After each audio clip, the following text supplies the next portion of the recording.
Welcome to Divorce, Dating, and Empowered Living with your host, Rosalind Sedacca. Join Rosalind each week on a journey toward overcoming life's many challenges to achieve peace, empowerment, and positive transformation. It's time to relax, unwind, and transform your life with Rosalind Sedacca. Hello, everyone. This is Rosalind Sedacca, the founder of the Child-Centered Divorce Network and Women Dating After 40, and I am the co-host of Divorce, Dating, and Empowered Living show on the Going Solo Network, WGSN-DB, and I welcome you. As you know, I am a divorce and dating and relationship coach as well as a divorce and parenting coach, and my guests are always people who have much wisdom to share about any of those topics and how we can live a better life as we move ahead. And today I have an expert on the world of dating and relationships. Her name is Suzanne Muller-Heinz, and she's the owner of Loveablize You and an international dating and love life coach. And Susanne is the author of the book Loveable, 21 Practices for Being in a Loving and Fulfilling Relationship. And she's also co-authored the international best-selling book, Sexy Secrets to a Juicy Love Life. And Susanne was a former serial dater for 8 long years herself, and she's experienced the best and the worst in the dating scene.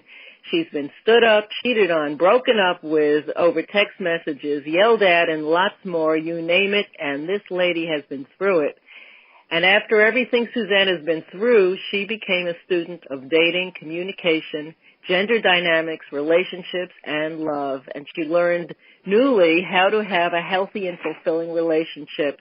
And Susanne is pleased to say that over 2 years ago, she married the man of her dreams, who she affectionately calls her frickin' awesome husband. And they met in Cancun, Mexico on a vacation and fell in love in 4 days. They dated long distance for 8 months between Colorado and Switzerland, and then she packed up and moved to Switzerland from Colorado for 3 years, and they're both now living back together in Colorado. In fact, 86% of Suzanne's clients who have met during or after her coaching are still together and still going strong. And in 2016, she was named one of Denver's top dating coaches by Datified. So this woman's purpose is to coach singles to enjoy the dating process and gain the necessary dating and relationship skills to have a healthy, two-way and lasting relationship. And I am honored to introduce her to you and welcome her to Divorce, Dating, and Empowered Living. Welcome, Suzanne. Thanks, Roz. Great to be here with everyone. Yes, and you are going to be talking with us today on a topic that I think is really important. It's selecting your ideal partner this time around. And as we know, most people have picked wrong partners before, whether in a long-term relationship or a short-term relationship, and it takes its toll and it wears on your heart, and it could leave you feeling wounded and doubtful about your own picking choices, and make you feel very frustrated and annoyed with the possibilities out there, so much so that some people get so sarcastic and so skeptical about the future that they decide they don't even want to date at all. And they feel hesitant and worried when they do date. And so we're hoping that you're going to be able to give us some wonderful insights and tips and advice on how to select the right partner for you, just as obviously you did in your own personal life, and how to screen and ensure that you experience healthy, fulfilling, and lasting relationships so your heart jumps for joy. I love that phrase, Suzanne. So your heart jumps for joy. So why don't we start by you giving us a recap about yourself and how you've come to this place. I would love to. Thanks for that, Roz. Yeah, when I was young, I felt really unlovable and unwanted and not good enough. And I came from a family that was, pretty dysfunctional. My father was bipolar, alcoholic, and, my parents loved us as much as they could, and they did the best that they could, but it wasn't a relationship that was healthy by any means, at least now, what I know now today as an expert. It was pretty trickly. So I didn't really learn a whole lot about relationships and dating back in the day. And, I don't know about you, Roz, but how many people learn in school about how to date and love and how to pick the wrong partners? So as I went into nobody, right? Like, where did that knowledge go? So, when I entered the dating world, I had so much love to give. I was just picking all the partners in all the wrong places. If somebody paid me kind of any remote attention, I'd be like, wow, maybe he's it. Is he it? Will you love me? Will you like a lost puppy dog out there? So, I was engaged twice in my early 30s, never married, and really struggled picking the right partner. So this is why this topic to me is so near and dear to my heart. It's also near and dear to my heart because I can't tell you how many people I talked to that they have said, I was walking down the aisle the day I was getting married, and you've probably heard this before too, Roz. Mm-hmm. They say, I'm walking down the aisles and getting married, and I'm crying. And they're like, but I'm not crying because I'm happy. I'm crying because I know that I'm not supposed to marry this person. Oh, and then they stayed in that relationship forever, how long they did, and it's a passion of mine to ensure that people really can select and know how to select the right partner. Yes, select is a key word. I'm glad you used that because that really emphasizes that there is a choice in the matter. And we have to be wise and conscious and aware when we make that choice. Can you talk about that a bit? Absolutely. I'll start with, a lot of people will say, I'm being too picky. Am I being too picky? I think I'm being too picky. And I tell people, I said, picky is okay because you're selecting your life partner. Like our heart is counting on us to pick the right person for us. But I think people will think that picky kind of has a negative connotation, and that's why I like to use the word selective. Like, we better be selective. This is the person we want to spend our whole life with, that we live with, that we entrust with our heart. Like, there is a big selection process here. So people should be picky, and people should not make themselves wrong for being too picky. Now, there is like a world of like a list of 100 things long that can put people in the too picky category, and that's what I look forward to talking with you about today, Roz.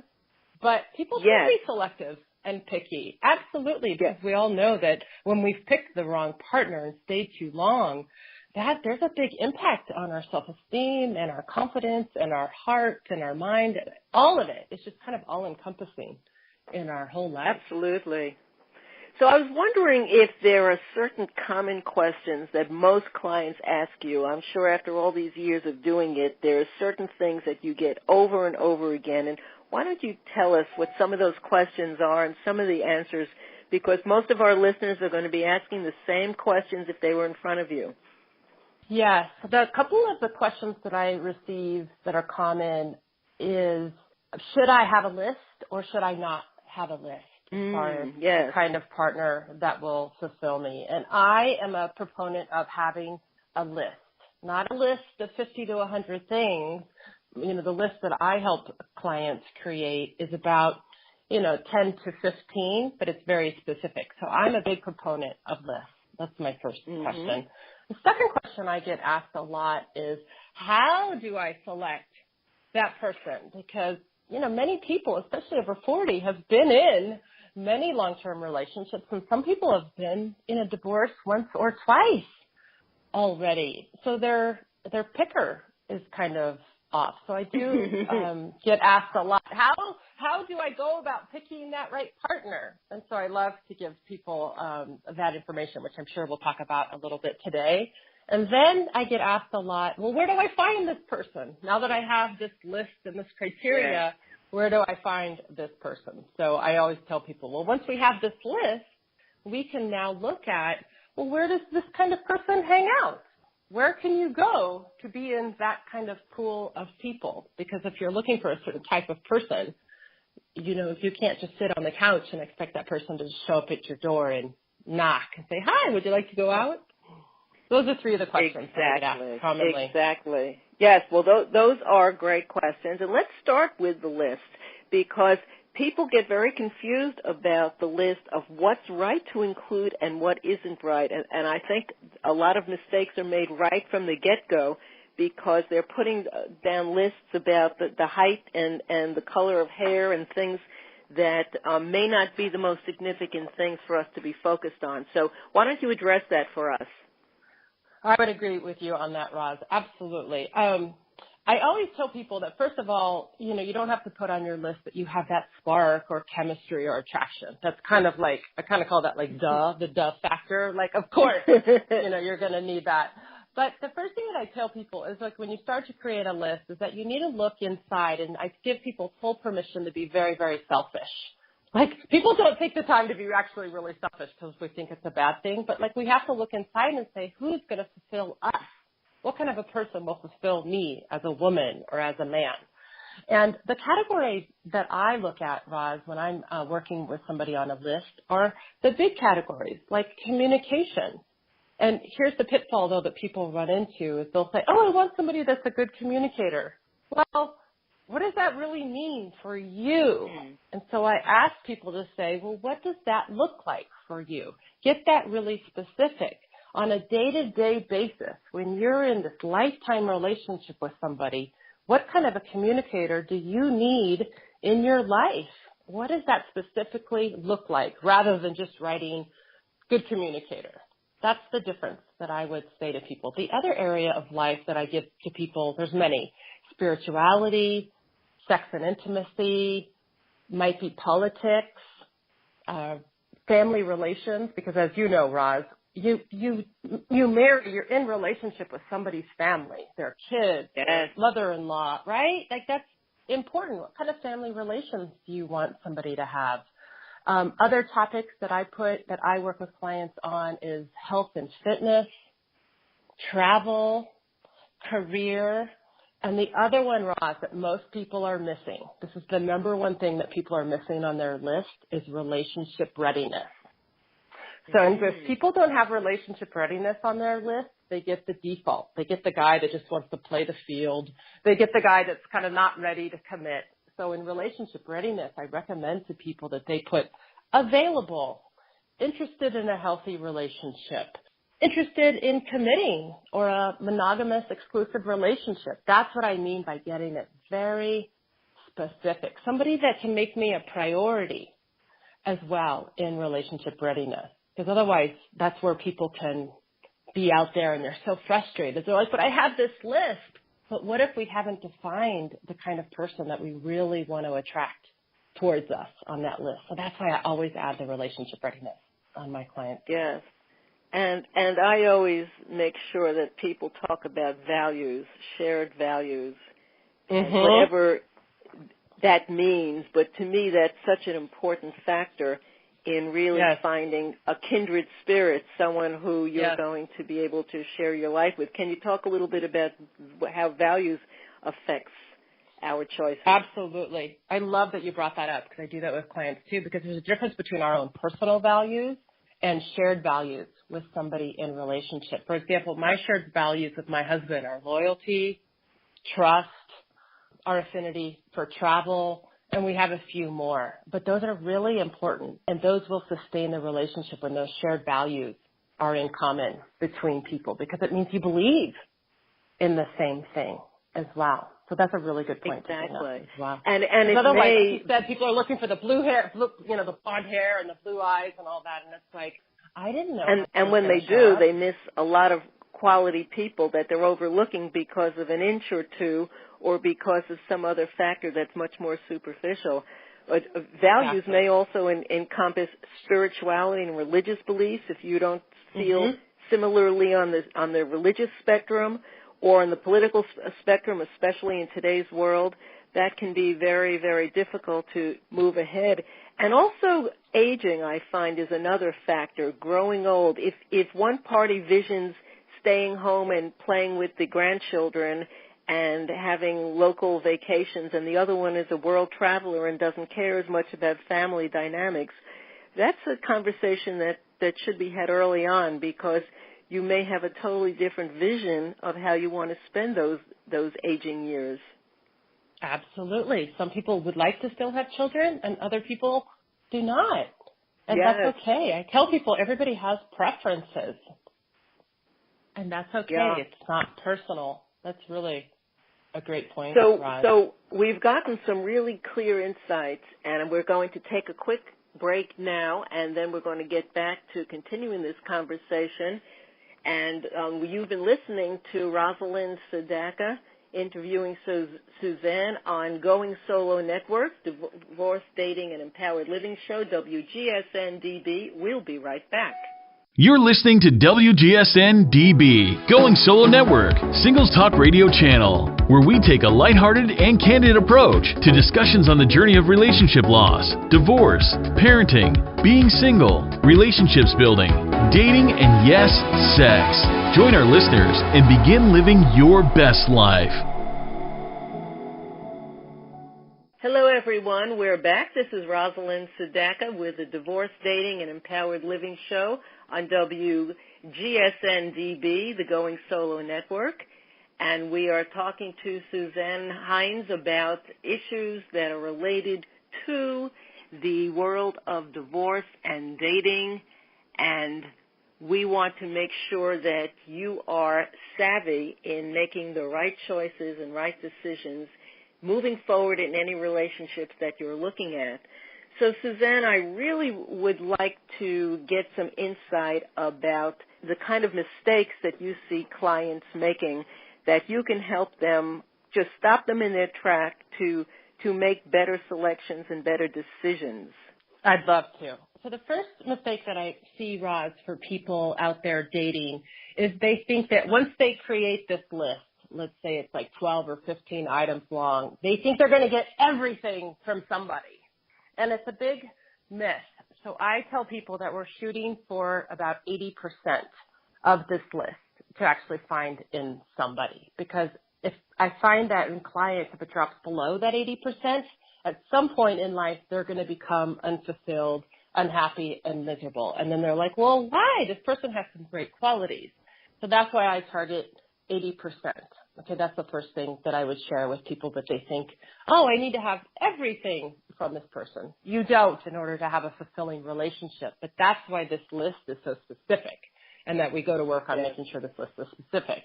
The second mistake, Roz, that I see with people is that now that they have this list, they don't know how to use it. So then they just go out on dates, and they're like, oh, that was fun. That was good conversation. Oh, that was a fun dinner. Like, people think that dating is just all about like fun and dinners and all of that. And I have to tell people that dating is not just about that. Yes, that's important to have a good time, but dating is actually about information. Information, as you said earlier, to make some good choices for yourself. Does this person have enough from my fulfillment list to actually continue to keep getting to know them, to see if they have that 80% on my fulfillment list? Or is this person a good person, but they don't have enough on my fulfillment list? So therefore, I just have to let them know that they're a great person, a good person, but they're not for me. I'm looking for the person that's going to fulfill me. So a lot of times I tell people that the mistake they make is that they get kind of swooned into, that person's so cute. Oh, but they've got two good qualities, and then they think that that's enough, and that they don't really stay focused on finding that person that will really truly fulfill them and guide them and allow that list to be their guide. That is, yes, that is so, so important. And before you continue, I just wanted to stop and ask you to let us know where we can find you and your services. Give us some contact information. My website is www.loveablize.com. So it's loveablizeyou.com. And people can, what I love, Roz, is really getting to know people, and I love to offer a 30 to 45-minute discovery consultation with me to really find out with somebody a little bit about their background and just really see if, you know, what they need and the work that I do is a really good fit. I think that's really, really important, so thank you for that.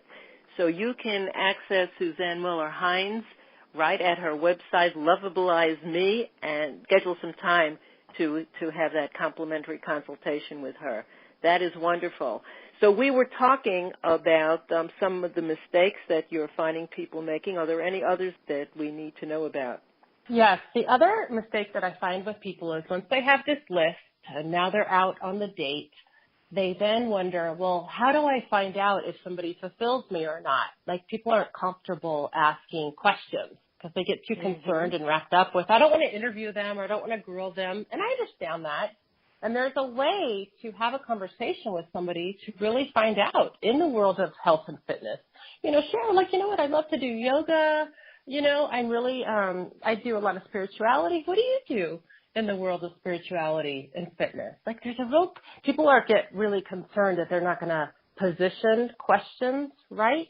So therefore, they just kind of go off on a tangent and they don't stay focused on, look, this date is about finding information about somebody and using this list as a guide to find out, you know, are they a right fit for you politically? Are they a right fit for you spiritually? And so forth. The other mistake that I'm finding, Roz, is that if somebody does find out that this person, you know, isn't the right fit, whether or not they don't have the spark that they need or whether or not they wouldn't really have you be fulfilled, is they just disappear out there in the dating world. And people don't have the courage to just pick up the phone and say, you know what, I had a really great time with you. Thank you so much. But I just realized that the connection isn't here. And, you know, I had a great time with you and I really wish you all the best. And I hope you find that special someone. That's another mistake that people have. So therefore they just disappear and they leave people actually with a bad taste in their mouth about you.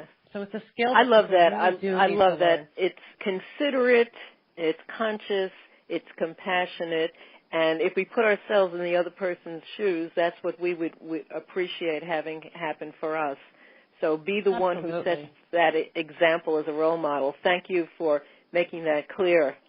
Yeah, and I want to make sure we have enough. Sorry. Yeah, go ahead. No, it's a skill that people really do need to learn, because if they can't talk about that with a stranger, then how are they going to bring up kind of the touchy, tougher subjects with a partner? You're not kidding. Absolutely. So I want to make sure we have time to get into the topic of where do we find our Mr. or Ms. Right once we've got our list and we're knowing more about who we're looking for. What's the process? The process then is to, you know, look at the fulfillment list and look at the kind of person that will fulfill you. You know, one of the things that people might have on that list is maybe they have a hobby that they really enjoy, like salsa dancing. Then people should go salsa dancing, you know, to meet somebody that likes to salsa dance as well. Or if somebody enjoys yoga, go to yoga studios to find that person. You know, get yourself involved in different activities or hobbies. I had a client that she loved to country dance, and she went country dancing. She just went and had a great time, and sure enough, she met her husband country dancing.